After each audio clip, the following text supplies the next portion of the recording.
Shields up, Iron Breakers. Rurikhan here coming at you with another video. Welcome back to Monster Hunter World, and I'm sorry I've been a little bit out of the loop as of late. Some of you guys know this already, some of you guys may not know, but my wife has had a baby girl, and she is fine. Everything is fine. It's just naturally I had to take some time to run some errands and do some stuff in order to get everything set up properly. Having said that, I'm not going to go too deep into that particular detail in this video. Just wanted to keep you guys in the loop, and eventually I might do another video talking about that in greater detail. Today, we're going to be talking about Kulve Taroth. Yes, Kulve Taroth is back into rotation. She came back, like, I don't know, a couple of days ago. Thursday night, I believe. It's just, like I said, it's been a little bit touch and go with me doing videos now, so I apologize for my tardiness with this, but Kulve Taroth is back, and the reason why I'm talking about Kulve Taroth, because naturally she's been back a bunch of times, but this time around, she actually has 14 new weapons. Now, I'm going to go over all of these weapons.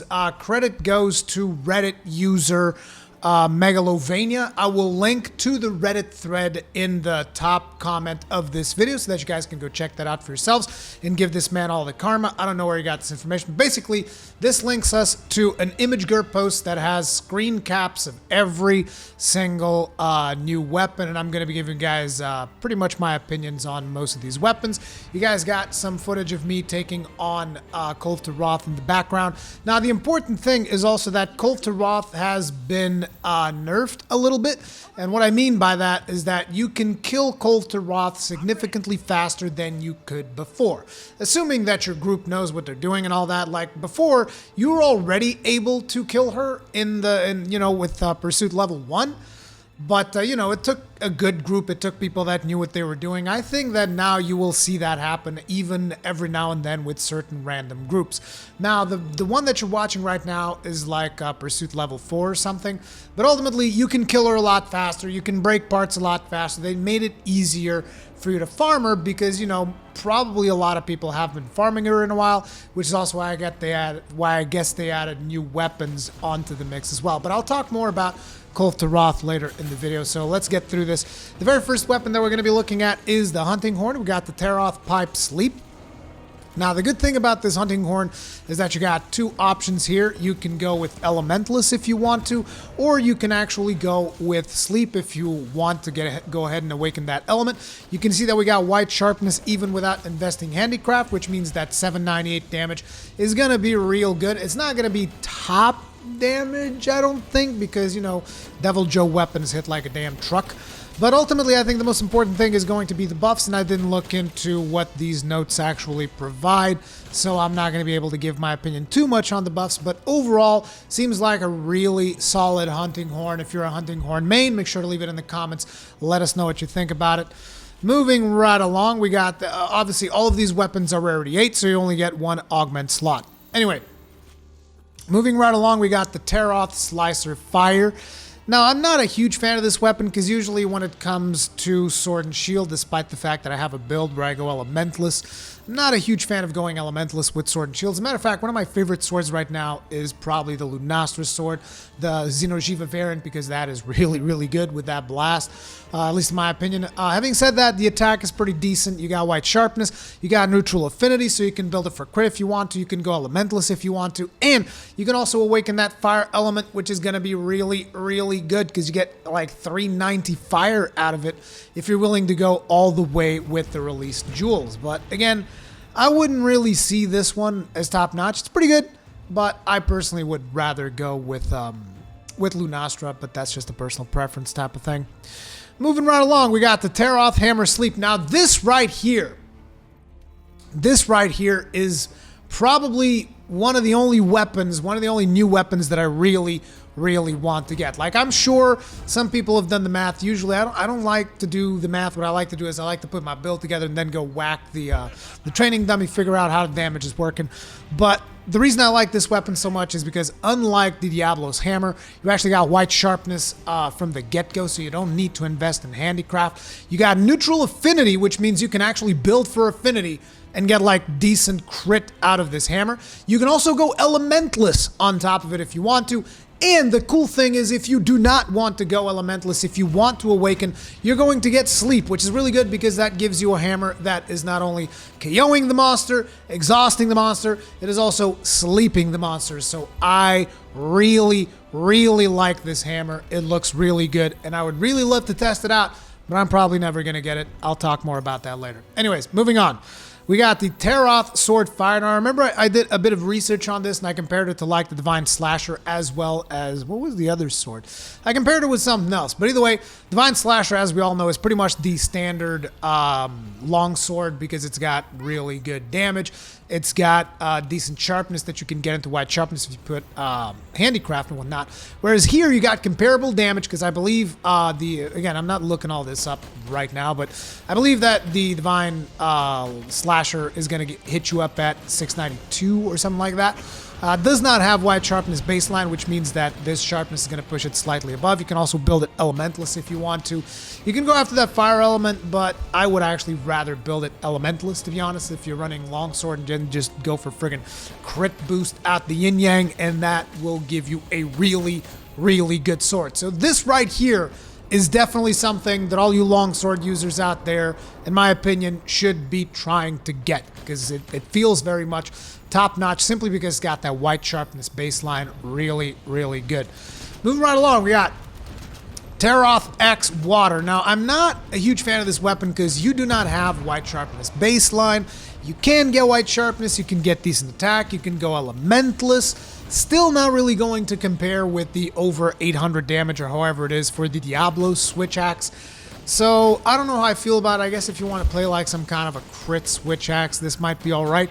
But personally, again, for that, I think Lunaster Weapon does a better job because it comes with better white sharpness. On top of it, you can have the Xenojiva variant, which also makes it so that your sharpness reduces even slower. And it's got blast element, sure, but it's still got power file, and it's going to be at 600 and something damage, which is comparable to the 700 that you got here. So the switch axe, in my opinion, not the best, but you know, it's still good. It's just not amazing. Now, Taroth Strong Arm Water is actually a weapon that I'm extremely interested in because, let's face it, a lot of our water weapons kind of suck. At least in my opinion, most of the water weapons really suck. And this is one of the few charge blades that's got power element file. Look at that. It's got positive 20% affinity. 20%. It's got really high water damage at 300 without requiring you to awaken it. So you can get some really high water damage out of it because it's got power element file. Now, the biggest problem that I see with a weapon like this is that ultimately, let me tell you something about power element file. Its damage is extremely inconsistent. There is one monster so far where I have seen power element file do good work, which interestingly enough, it is Kulve Taroth, and it is with lightning damage when she still got her coat on. Then yes, power element file, amazing. For every single other monster in the game, power element file, at least every time that I whip it out, it feels extremely disappointing. So you guys can tell me if you think that I'm wrong, but ultimately, I think that impact files, when it comes to Charge Blade, are just the best. And it really disappoints me to say that, because I really like the idea of the power element file, but it's just weak as hell in Monster Hunter World. Again, my personal opinion. You guys disagree with me, type it in the comment sections. Let's have a discussion about it. Let's talk about it like civilized human beings, instead of you guys just cussing me out. Anyway, moving onwards. Taroth Arrow Fire.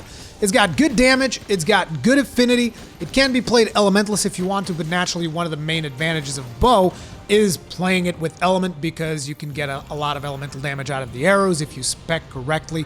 So ultimately, I think that in order to get the best out of this bow, you would want to go with fire element, and I think that against monsters that are weak to fire would be really good. But again, you are investing quite a bit into getting that all those release jewels or the free element skill on your armor sets. But I do think that this is one to look out for because, again, it's got really high damage. It does have good affinity. It brings out that fire damage. Like, this damage is like, is not, I mean, the Devil Joe bow deals more damage, but this one is comparable, and it's got the positive affinity, which is really good. You also have naturally close range coatings that every bow have, but you also have power coatings, which is important. Not every bow has power coating. So this, in my opinion, is a pretty good bow. If you're a bow user, let me know. in the comment section below. Now, this lance, I don't like it at all. I just straight up don't like it because you got negative affinity, you got no white sharpness, you got a lot of poison, arguably, like tons and tons of poison, but ultimately poison, in my opinion, is not that powerful. I think that there are better lances out there, and on top of it, the poison is also hidden, so you actually have to awaken it, and I don't know. I looked at this, and at first glance, it's just like, it's got real good damage, for sure. You can play it Elementalist, if that's something you want to, but even then, even playing it Elementalist, it's got blue sharpness. Come on, blue sharpness? What is this? I don't like it. I don't like this lance. You guys let me know again. Taroth Buster Ice. Now this right here is straight up a fucking disappointment. I have no other words for this gun lance. Like, what is this? Long shelling, which is okay, that's fine, but level 3. Why? Why are we even entertaining the notion that long shelling level 3, like, why? I don't know. Sure, it's got white sharpness, it's got okay damage, it's not even that great. The damage is not even that great, period. It does have neutral affinity, but still it's just like, look, dude, you slap on a Royal Burst if you want to play Slam Burst combo. Just Royal Burst just completely blows this thing out of the water. And if you want to play charge shelling playstyle, you get the Zora Magdaros gun lance 1,000 times better. There's even other weapons from Kulve Taroth that have long shelling level 4, okay? So it's like, I don't understand what the purpose of this weapon is, because, I mean, you're not really going to get that much elemental damage out of a gun lance, at least in my opinion. It's not even worth awakening the element. Sure, it's got 450 ice damage, but it's like, it's not really a big part of your damage. And I know that I've changed my tune over the months since I began playing Monster Hunter World. I used to be all about, oh no, you can do this and you can do it. It's like, nowadays I will like, look, the shelling, it's not all about the shelling, but the shelling is too big of a part for them to just slap, oh yeah, it's long shelling level 3, and I'm just like, yeah, it's a goddamn disappointment. Anyway, so the way I look at it, if you guys disagree, feel free to let me know in the comments. We got Taroth Glaive Sleep. I don't play that much Insect Glaive, but like, the damage is low. Sure, it's got a lot of sharpness, but it doesn't have affinity. So it's like, if you want to play some kind of Elementalist with affinity, you're better off going with whatever comes from Dagger, if I remember correctly. I think it's got a little bit less damage, but ultimately it's also got white sharpness, and it brings in the additional affinity. So, I don't know, this kind of feels like it's trying to fill in that same slot. I guess if you awaken it, you can get some decent sleep. Are there no decent sleep glaives? I don't know, I'm not going to look at the whole tree, but at first glance, extremely, like, almost the level of disappointing as the gun lance. Anyway, Taroth Dagger's Blast. Again, dual blades are very much a weapon that you usually want to play with elements. So this one you're going to need to awaken the element. It's not even that much. It's 180 fire, which is pretty much on the low end, in my opinion. It does got that white sharpness, so it's a really good alternative if you want to play like something with heavy affinity and you want to play it Elementalist. Sure, go for it. But again, I kind of feel like duals really benefit from element. So I don't know. You dual blade mains out there, let me know. I personally don't like it all that much. Moving right along, we got Taroth Blaze Sundar. Again, I don't think this even compares with Wyvern Ignition. I think that going after elements on a greatsword is a bit of a waste of time, unless maybe if you're fighting Kulve Taroth, I guess you can kind of get away with it. But ultimately, the thing about elements is that, you know, usually the lower the motion value and the faster the attack is, the better the elemental damage is. With swords, you have high motion values and very slow attacks. Therefore, you're not going to take as much advantage of high elemental damage. So you really want to go Elementalist with this, and it does have decent damage, it does have neutral affinity, but ultimately you're going to be able to squeeze so much more damage out of Wyvern Ignition that this is just, it's a no-brainer, at least in my opinion, my limited greatsword experience. This is not a great weapon. It doesn't even get white sharpness, for crying out loud. Come on. Then we got Taroth Assault Pierce. Now, the problem with this is that I don't play that much heavy bowguns, so my opinion on this is not going to be as valid. I do like the fact that it's got affinity. The damage seems all right, but ultimately, I don't know the ammunition types that we have on here. Wait a second, there's 2? Oh no, this is the ammunition type. They do give me the ammunition type, but they don't give me the firing, how that ammunition fires, which I guess for the heavy bowgun it is not as important. You guys can see right here the ammunition. You got normal, level 8s, piercing, level 5. 8 normals, level 3, 5 piercings, level 3. So it is very much a piercing heavy bowgun, I guess. What's the it's Wyvern Snipe. Okay, so it is Wyvern Snipe. That's good. So it's basically, oh yeah, this is fun. You got a piercing for those of you that like heavy bowguns with pierce.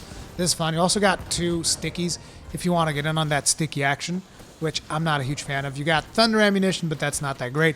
You got Wyvern, so that you can actually wake up monsters. So overall, feels like an average gun. The good thing about it seems to be decent damage and positive affinity. And you also got a slot in here, even though you can't do Elementalist because you do have thunder damage in here, so there's that. Then you got Taroth Blitz support, where you also have pretty decent damage. You got no affinity, so it's better than having like negative affinity. And then the type of ammunition that you can fire is stickies, is the only level 3 thing.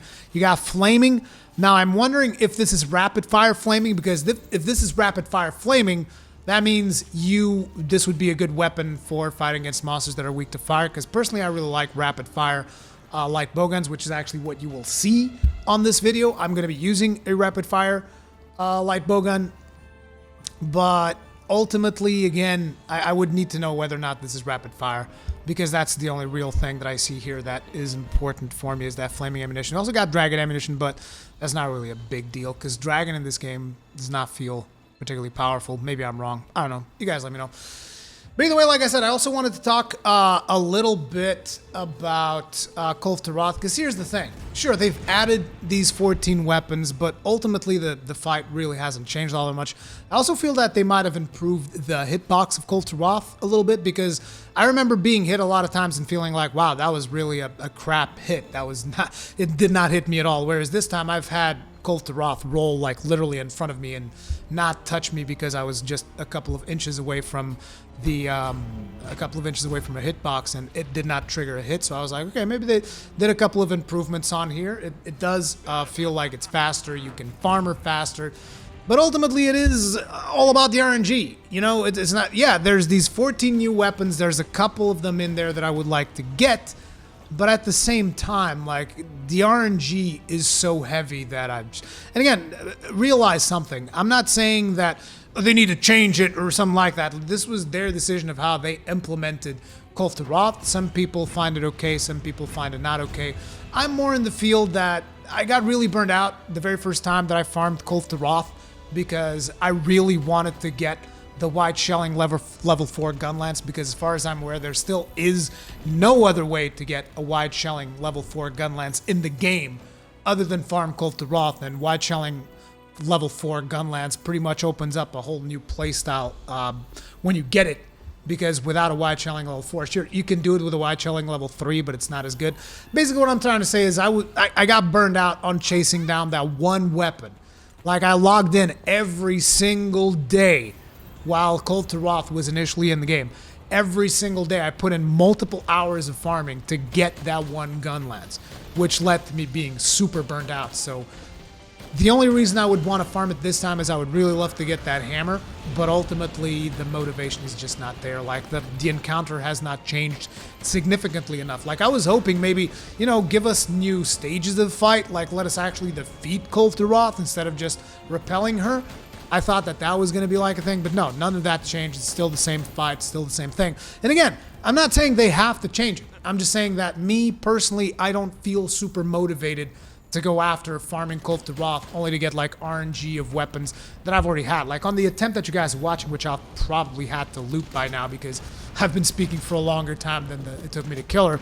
But it's like, in that attempt, I got literally one weapon, like out of, I don't even know how many. Like, there was a bunch of rewards. I got level 15 reward, and out of all of the weapons that I've gotten, I was able to get one weapon that I didn't have already. It was not even an interesting weapon that I wanted to use, and it was not even one of the new weapons. So unless they think about implementing a mechanic like, hey, if you have these weapons, we're going to give you less chance to get like repeated weapons on rewards, I'm just not really motivated enough to go after her. Anyway, thank you guys very much for watching. It was a bit of a ramble there in the end. Hopefully you guys understand that. Leave me all your comment feedback in this video. Again, I'm really sorry about my absence in the past couple of days. Like I said, been busy dealing with family and all that stuff, as you guys can imagine, with the new addition to the Ironbreaker family. It's going to take some work. But I'm working on stuff, and I'm also live streaming on Twitch more often because it's easier to do that than work on videos like this. But hopefully you guys will join me there. Thank you very much for watching. 2 video suggestions you guys might want to check out. And if you guys want to be updated on more stuff, just let me know in the comment section what you want me to talk about. And whenever new things come out, like I think pretty soon we're going to have, what's-his-face, Hyper Behemoth. And I'll be working on doing builds for that when that comes out. Until then, you guys can expect probably a couple of World of Warcraft videos. Really, guys, check it out. This new expansion. I'm not telling you to go out and play it and buy it and whatever, but just watch those videos because I'm going to be talking to you guys about it. And there's something special about this one, at least in my opinion. Anyways, once again, thank you for watching. See you guys on the next one. Peace out.